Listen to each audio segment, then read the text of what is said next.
आया कि मेरे इष्ट मेरे प्रभु मेरे राम मेरे हृदय में विराजमान रहते हैं। अगर ये विष अंदर चला गया अनर्थ हो जाएगा। महादेव ने अपने कंठ में ही उस विष को रख लिया। भगवान का दूसरा नाम देवताओं ने रख दिया नीलकंठ। बोलिए नीलकंठ भगवान की। भगवान का एक नाम महादेव का नीलकंठ हुआ है और भगवान का गला ही नीला पड़ गया। पुनः समुद्र मंथन प्रारंभ हुआ। देव दानव संवादे मथमाने महोदधे उत्पन्नो तदा कुंभो विधृतः विष्णु स्वयं। देवदानों के मध्य में पुनः मंथन प्रारंभ हुआ और उसमें से जो और भी रत्न निकलते हैं उन सभी रत्नों को मिलाकर के विष के सहित 14 रत्न प्राप्त हुए हैं। कामधेनु, चंद्रमा, उच्च श्रवा घोड़ा, ऐरावत हाथी, कौस्तुभ मणि, रंभा नाम की अप्सरा, पारिजात वृक्ष, देवी लक्ष्मी, बारुणी देवी यानी मदिरा, वो बारुणी देवी है। उच्च श्रवा घोड़ा को राजा बलि ने ले लिया और मदिरा को भी असुरों ने ही लिया। पंचजन नामक शंख निकला भगवान विष्णु ने लिया। पुष्पक विमान निकला जो कुबेर के पास में गया। कामधेनु जो गाय निकली ना, बोले भैया कौन लेगा? न देवता लेने को तैयार न राक्षस लेने को तैयार। किन भैया गौ की सेवा करने में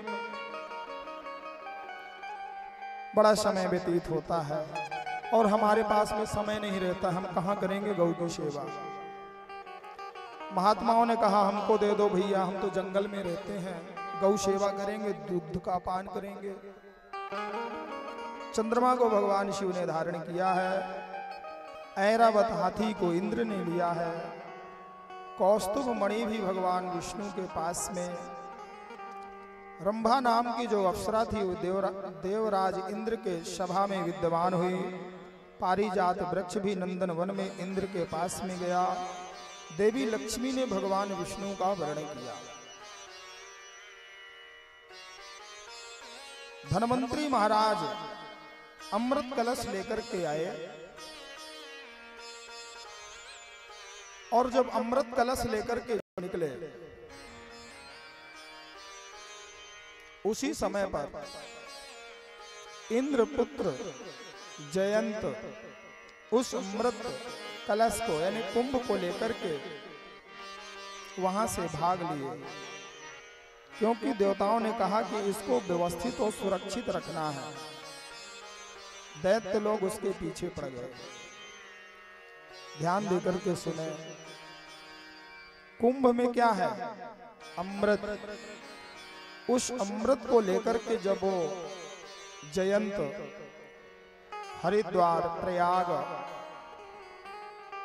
अवंतिकापुरी, उज्जैन और नासिक, क्षिप्रा नदी के तट पर और गोदावरी तट पर जाकर के वहां छुपने का प्रयास किया, वहीं पर वो असुर पहुंच जाते और छीना झपटी होती उस कुंभ से।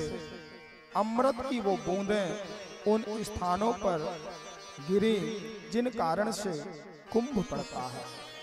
अमृत की वो बूंदें गिरने से वहां कुंभ पड़ता है। इस प्रकार से 14 रत्नों की प्राप्ति हुई।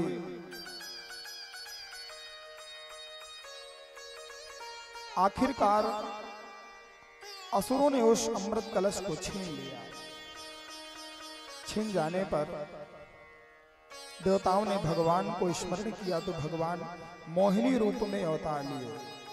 बोलिए मोहिनी रूप भगवान की, धनवंतरी महाराज की। तो समुद्र मंथन के समय पर भगवान ने 3 अवतार लिए, कच्छप अवतार, धनवंतरी अवतार और मोहिनी अवतार। मोहिनी रूप में जब आए तो सभी दैत्य जो है मोहित हो गए।